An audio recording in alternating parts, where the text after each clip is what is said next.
Welcome. Welcome, class, to your doom. Oh, I'm sorry. Let me introduce myself. It's a name you may not have ever heard before. My name is Mason Yarger. Has Austin ever talked about me? Maybe Austin has never mentioned me, but how rude not to mention your own twin. All right. Well, I heard that today's a day of learning and knowledge, so let's not delay. I have a couple things to teach you. My name, again, is Mason.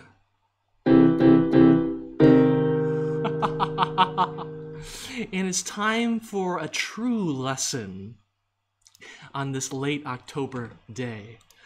Let's go ahead and get started, shall we? Does anyone in chat recognize my good friend here in the background? Anyone? Does anyone recognize my friend in the background? Oh, you'll be learning more about him soon. I have something I want to show you. Okay? It is not just me here to give you a special lesson. It is my little helper here. Let me go ahead and show you.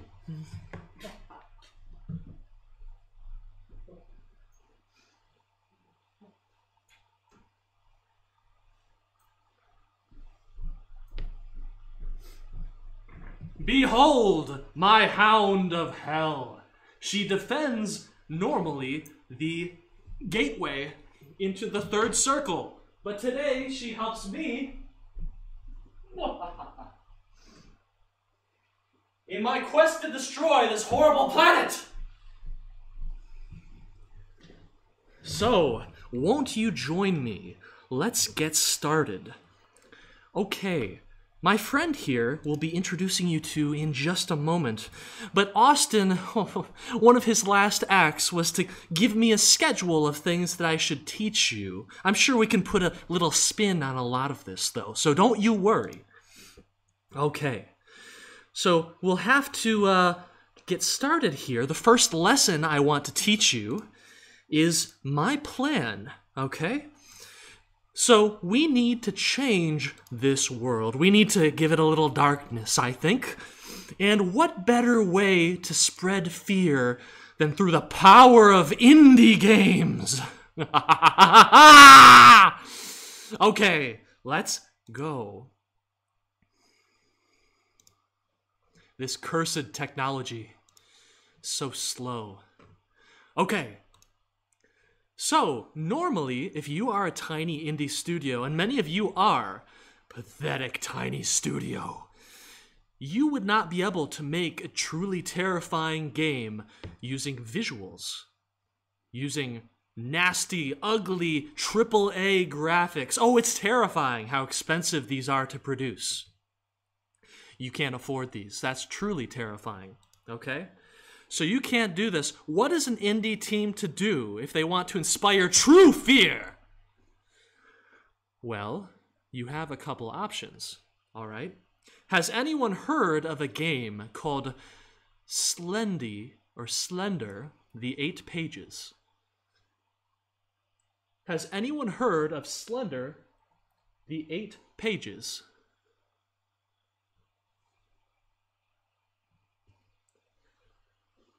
Fantastic. So the word has already spread. Let's take a closer look, okay?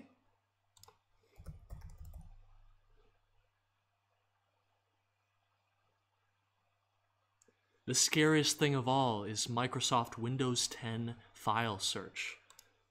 It manages to miss everything. How is one supposed to dominate heaven and hell without it? With such poor performance.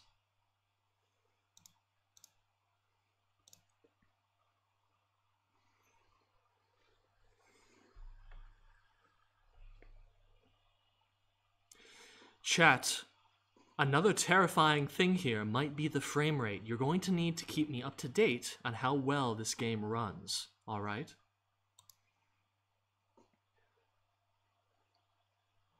Then, silence and gameplay footage. That is all.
And now you all stand. You all understand nothing is scarier than integrated graphics. So, let's continue. This game was created by, I believe, Mark J. Hadley in the late 2000s, and it was an enormous success. This game spread fear, indie, cheap, budget fear everywhere. Slender Man became a popular icon with many follow-up games and clone games, including a Hollywood movie and several books. It seems that our friend has done an excellent job spreading terror. He inspired interesting projects such as Slendy Tubbies and, of course, SpongeBob Slendy Pants. He inspired Shrek to leave his swamp and terrorize players everywhere. This game was so popular it got 6 million downloads, 10K just the last month. However, how does our friend do it? Because if you shine and cast a horrible light, the light of the awful sun, onto Slender Man, he looks kind of goofy, not very easy to take seriously. This game has a daytime mode you can unlock by beating the game where it is daytime, and it's very easy to see Slender Man. And he looks kind of strange, right? He is just a few cylinders kind of attached to each other and elongated on certain ends of those cylinders. That's pretty much it. He has a face that looks like it was taken from a test dummy. It is not very scary. This is a cheap character that an indie dev probably could have made during a game jam. But in context, the fear appears. Okay? Something unique about this game, if you're paying attention, is that while it lets you know where Slender Man is, it never lets you get a good look at this monster. It never ever shows you Slender Man in broad daylight, clear as crystal, because doing so would reveal that it's not scary at all. However, the idea of Slender Man, a strange, tall, elongated humanoid stalking you through the forest, the idea is scarier than the real thing. And so the developer never shows you the real thing. They put film grain on your screen. If you look at Slender Man, if the game knows you can see it, it will start to fog up your screen. It will start to put a vision blur, and it will put static all over your screen. Because the last thing the game wants to let you do is see it for more than a second, long enough for you to realize that this is just a bunch of cylinders attached together following you around. And so Slender Man appears in the darkness, always at the edge of your vision, usually not in front of it, and the game quickly throws static on your screen to make sure that you cannot study this character for more than a second. Okay? So no looking. If you look at other aspects of this game, you'll notice other things too. The level of cheapness that you see in Slender Man's character model is everywhere. This is just the budget that this developer had to create this game. You'll see extremely blurry textures and very simple geometry, from cylinders to extremely low poly rocks and stretched textures. It really does look terrible if you look at it for too long. Fortunately, because this game is so dark, you can never really see how poor things look, right? The darkness is helping the indie developer. Cheap but effective. Other games will do this too. This is Fear, I believe, 2. No, this is Fear number 1, right? So whenever Alma appears to scare you and potentially kill you, if she can grab you, your screen goes blurry. Same thing with the child version of Alma appearing at the last second. You never get more than a second's look at her. In the classic indie game Amnesia, which did an incredible job of spreading terror and discomfort across the land, whenever you see a monster, your screen does a blur.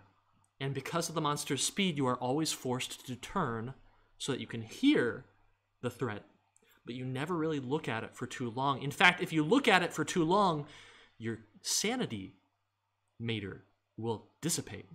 And you will start, your vision will blur, you'll start to see cockroaches walking across your face. Truly terrible. Truly incredible. There's a game called Five Nights at Freddy's, a unique pizza parlor that you might have heard of. This pizza parlor has killer animatronics that move, but they only ever move when you're not looking. Are you sure they moved? Are you positive? Because maybe they were just set up that way. Do you remember what position and pose they used to be in?